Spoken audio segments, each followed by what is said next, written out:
In this series, I thought I'd take a look at different maps in Rome 2 and how they affect the strategies and factions that are viable on the map in question. First up is Akink, and Akink is a heavily forested map. And what you see here is my line of sight in the beginning. So what becomes obvious fairly quickly is that this is a great map for setting up ambushes.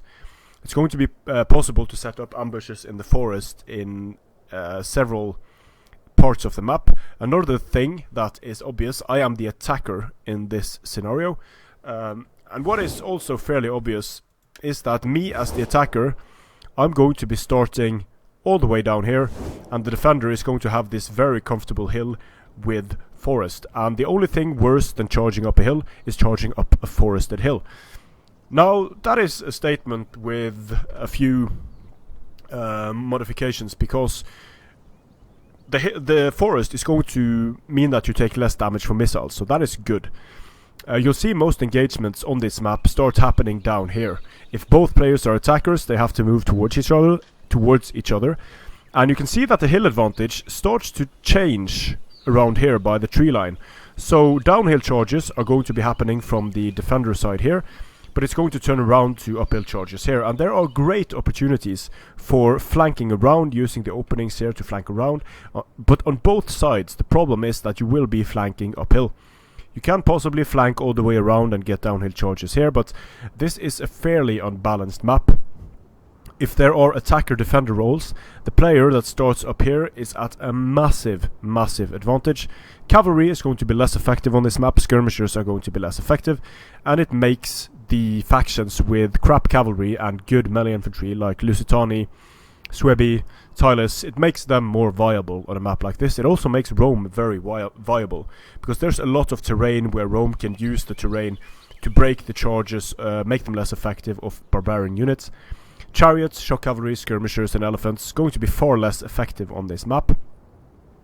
So my favorite factions on this map is going to be Iceni and Suebi, because this is a map where you can have winter and cold effects. So cold effects are going to mean that the more you move, the easier you're going to fatigue.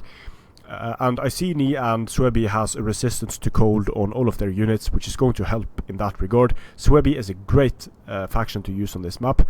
If you don't plan on doing a lot of moving, then Rome can be good. Lusitani can be good, because the forest is going to help them to reduce their biggest weakness, the weakness against enemy missiles. There are still some open patches where you need to be careful, like here and here, and on the top of the hill, but overall a great map for melee engagement, a great map for barbarians, a horrible map for the Hellenic factions and for the Eastern factions.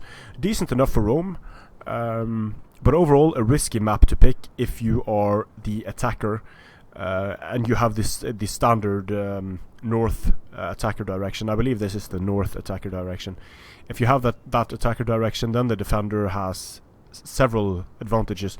If both players are designated as attackers, then this is still not a great map, I think, because when you start moving down here, the terrain advantages are going to start to reverse, and it can very quickly evolve into a stalemate where neither player wants to move out from their advantageous terrain. So that's it for Akink. It can be a lot of fun to play on Akink because of all of the